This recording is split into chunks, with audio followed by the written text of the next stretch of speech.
Isang mapagpalang araw sa inyong lahat. Ito na naman ang panibagong kwento na inyong mapapakinggan. Itong kwento na ito ay pinamagatang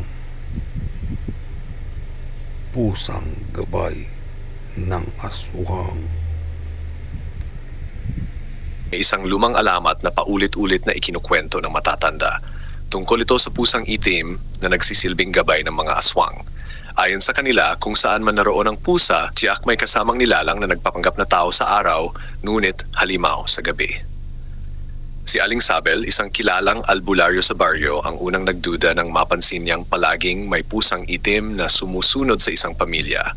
Ang pusa ay may kakaibang tingin, parang laging nakamasid, parang alam ang bawat lihim ng tao. Kapag tumatahol ang mga aso tuwing gabi, siya lamang ang tahimik na nakaupo, nakatitig sa dilim na tila may hinihintay.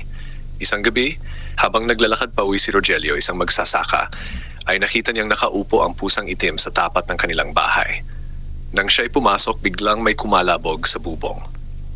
Doon nagsimula ang hilakbot. Isang anino ng nilalang may mahabang kuko at nagwawala sa dilim. Pinilit niyang sumigaw, ngunit tila natuyo ang kanyang lalamunan. Kinabukasan, kumalat ang balita na si Aling Rosa, kapitbahay ni Rogelio, ay natagpuang nakahandusay at walang malay. Ang sabi ng mga nakakita, tila hinihigop ang kanyang dugo at may bakas ng matatalim na kuko sa lig. Sa tabi ng kanyang katawan, nandoon ang pusang itim, nakatitig lamang at hindi umaalis. Napagtanto ng mga taga-baryo na hindi ordinaryong hayop ang pusa. Isa itong gabay ng aswang, tagapagbantay, tagapagbigay senyas, at minsan ay siya pang naunang umaatake bago dumating ang kanyang amo. Ang lihim ni Sabel. Isang gabi, tinipon ni Aling Sabel ang ilang kalalakihan upang magbantay. Pitpit nila ang bawang, asin at mga itak na pinaniniwala ang panlaban sa mga halimaw. Habang nakatago sila sa ilalim ng puno ng mangga, muling dumating ang pusang itim. Ngunit may kakaibang nangyari. Tumayo ito sa dalawang paa at ang anyo'y nagbago. Naging nilalang na kalahating tao, kalahating hayop. Ngunit hindi pa iyon ang pinakamatindi. Mula sa likod ng pusang nagbagong anyo, dumating ang tunay na aswang, isang babaeng may mahabang buhok, nanlilisik ang mga mata, at may mahabang dila na parang ahas. Siya raw ang nagmamay-ari sa pusang itim at matagal nang ginagabayan ng hayop sa kanyang mga panggabi niyang pagbatay. Nagkaroon ng matinding laban. Ang mga kalalakihan ay nagsugod gamit ang kanilang mga itak, ngunit isa-isa silang nadadapa sa matalim na kuko ng pusa. Samantala, si Aling Sabel nagdasal ng makapangyarihang orasyon habang nagbubuga ng usok mula sa sinunog na insenso at bawang.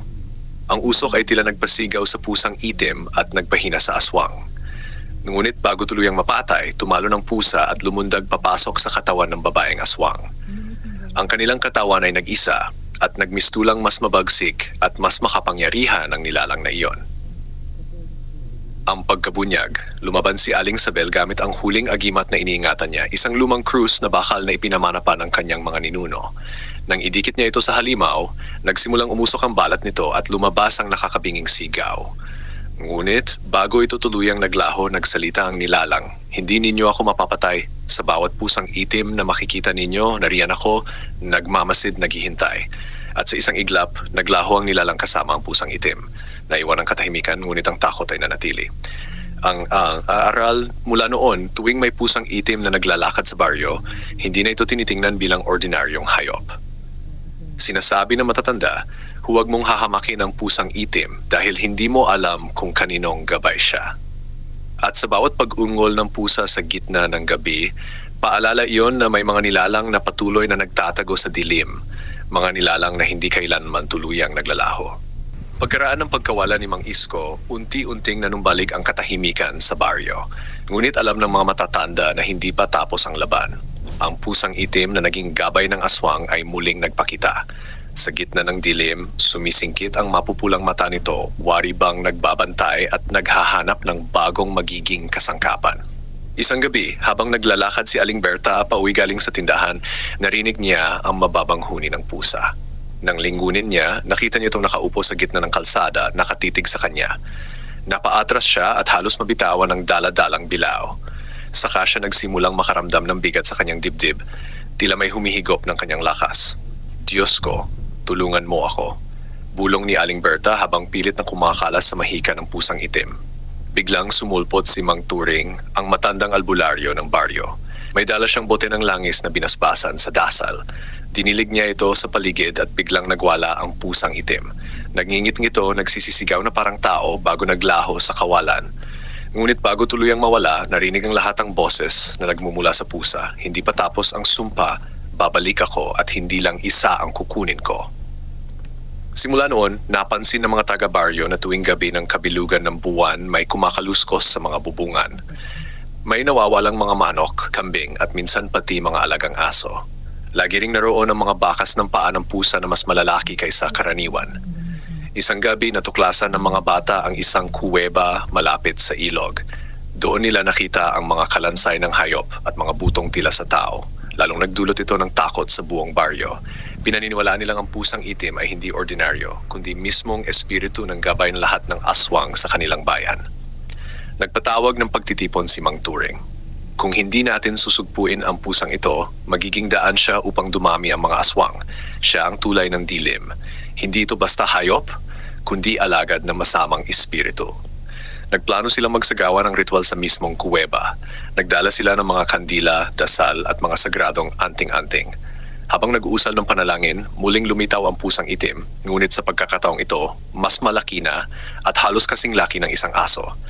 Ang mga mata nito ay nagningas ng pula at ang boses nito ay dumadagundong. Lahat kayo ay magiging akin. Ang dugo ninyo ang magpapatibay sa aking kapangyarihan.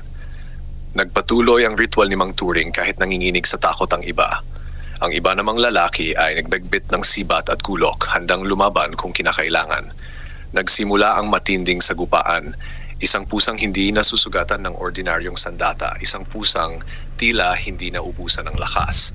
Ngunit sa pinakahuling dasal, nambuhusan ito ng banal na langis at sindihan ng kandila ang paligid. Biglang nagliyab ang anino ng pusa. Nagngangalit itong sumigaw hanggang sa tuluyang naging abo. Ngunit bago ito naglaho, muling sumambit ng sumpa. Hanggat may gabi, hanggat may taong nagtataglay ng kasakiman, ako'y muling mabubuhay. Muling nanumbalik ang katahimikan. Ngunit batid ng lahat, ang pusang itim na gabay ng aswang ay hindi tuluyang nawala. Ito'y nag-aabang lamang ng panibagong pagkakataon upang muling bumangon. Abangan ang susunod na mga kwento dito lang sa KLTV, kwentong kababalaga.